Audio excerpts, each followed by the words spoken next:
natin ngayong araw ay tungkol sa datong may pinakamahabang pangalan. Siya ay si Dato Pulampulan, Kulambo, Chikititoy, Mulawin, Parachi, Parabom.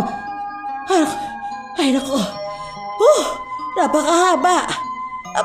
Baka hindi ko matapos ang kwento kung tatapusin ko ang pangalan niya. Ay nako, basta makinig kayo sa kwento ko, ha?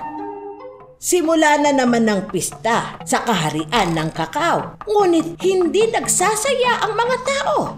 Alam na kasi nila kung ano ang mangyayari. Lumabas ang alalay ng dato upang sabihin ang kanyang pagdating. At ngayon, narito na ang Dato Pulampulan, Kulambo, Chikititoy, Mulawin, Parachi, Parabom, Kisapsap, Palanchaw. Bago pa matapos ang pangalan ng dato, ay natapos na ang araw ng pista. Nako, napakahaba ng pangalan ng dato. Pinagsama-sama kasi ang pangalan ng kanyang mga ninuno. Pero dahil ang pangalan niya ay sobrang haba, kahit munting trabaho ng kaharian ay hindi magawa. Kapag may mensaherong galing sa ibang kaharian, buong araw talaga ang nauubos sa pagbanggit lang ng pangalan.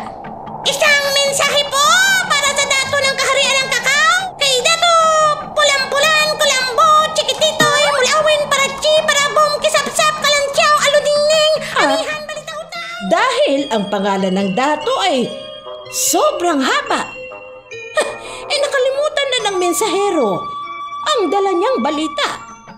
Wala ring makapaglabas ng kanilang hinaing. Hirap kasi silang sabihin ang problema nila sa dato. Sa datong napakahaba ng pangalan.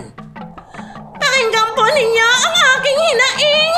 Ang mahal na Dato Pulampulan, Kulambo, Chikititoy, Mulawin, Parachi, Parabom, Kisapsap, Kalanchaw, Aluningnig, Amihan, Kalantaw-taw, Palasingsing, Tikatik. At bago pa matapos ang pangalan ng dato, natuyo na ang palay. Naubos ang pagkain. Kawawang kaharian ng kakao. Hirap na hirap sa kanilang datong may mahabang pangalan.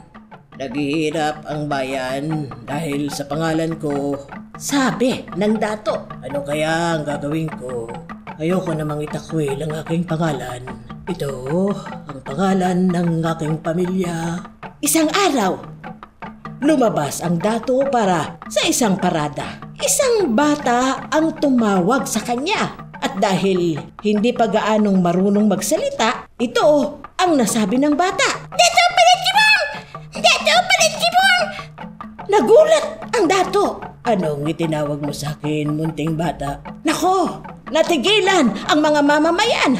Akala parurusahan ang batang hindi binanggit ang napakahabang pangalan ng dato. Dato Palachibong! Dato Palachibong, tama. Ito na nga, dumating ulit ang araw ng pista. Hinihintay ng mga tao ang pagdating ng dato. At ngayon, narito na ang Dato Palachibong! Sigaw ng kanyang alalay. Sinalubong siya ng palakpakan. Buong araw nagsaya ang mga tao dahil hindi na naubos ang oras nila sa mahabang pangalan ng dato.